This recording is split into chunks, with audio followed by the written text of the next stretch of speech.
hambalyo aan uga dirno madaxweyne Ismaaciil Cumar Geelle madaxweynaha Jamhuuriyadda Jabuuti oo ku guuleystay markii afraad inuu noqdo madaxweynaha Jamhuuriyadda Jabuuti oo maalintii dowladda Jimcaha doorashooyinkii lagu galay magaalada Jabuuti oo aqlabiyad aad u fara badan oo boqolkiiba 86 ku guuleystay doorashadii ayaan maanta doonaynaa inaanu halkan haddaan nahay shacabka annagoo ku hadlana magacii dadweynaha gobollada Awdal Gabiley iyo Salelba inaanu halkan hambalyo uga dirno shacabka reer Jabuuti iyo dowladda iyo madaxweynahaba inaanu ku niraano hambalyo aad iyo aad baan kugu hambalyeynaa doorashada aad ku guuleysatay guusha maantana waxa keenay waxa weeyaan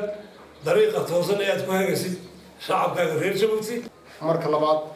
waxaan saaka halkan soo fariisanay 10kii bishii afraad 2016 doorashadii ka dhacday Jamhuuriyadda Jabuuti oo dhacay si dimuqraadi ah oo dhacay si habsami ah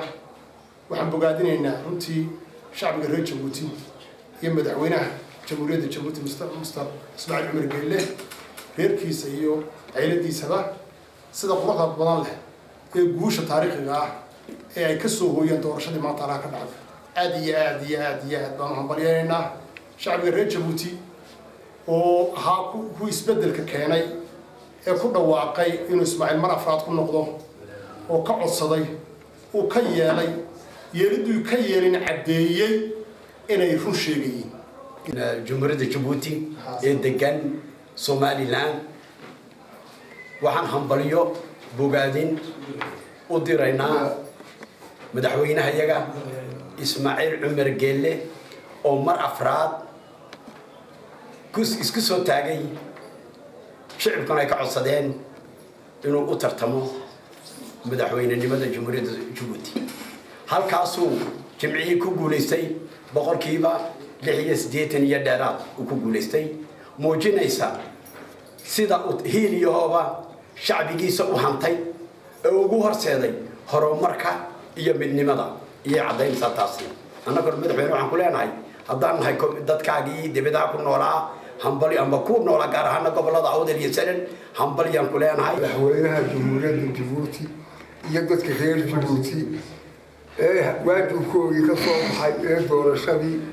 sida fiican ugu guuleystay waxaasina wuxuu ka yimid iskama imanne Jabuuti waxay ka aasaasantay jilid weyn oo adag oo la riixi karay ragii aasaasay xasan guuleed madaxda u ahaa jilid weyn oo la riixi karay beha Afrika way ka hadhay kaligeed waxay uga hadhayeen jilidii xoog ahayd ee laga aasaasay iyo baadii iyo wixii dib u soo maray iyo waxay la soo mareen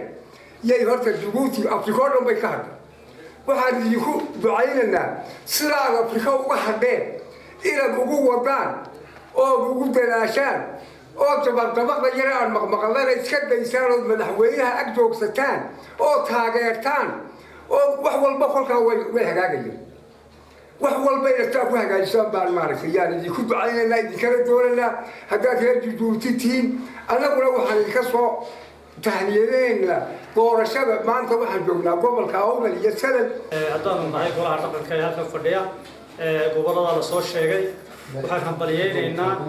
doorashada qiimaha badan ee ka dhacday Jabuuti ee nabadgelyada ku dhacday madaxweynaha u hambalyeynaa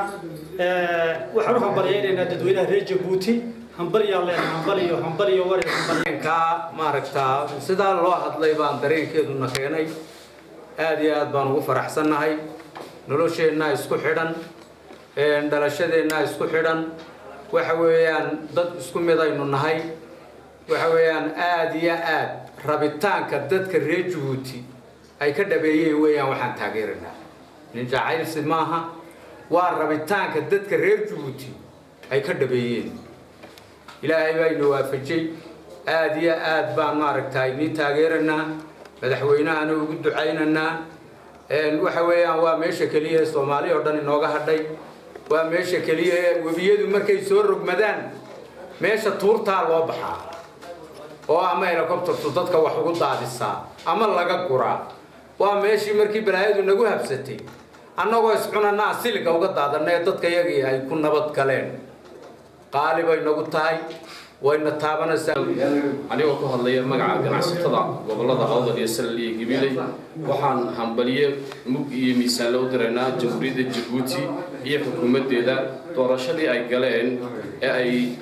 ka dhabeeyeen shacabka Djibouti ee ay mar afraad u doorteen madaxweynaha Jamhuuriyadda Djibouti Ismaaciil Cumar Geelle inuu qabto hoggaanka dalka si uu u dhammaystiro horumarkii uu soo bilaabay ee uu waday si uu u dhammaystiro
وسدام أحمد قريش شبكة عالمية لفعيسى نيوز دلكن جمهورية جيبوتي.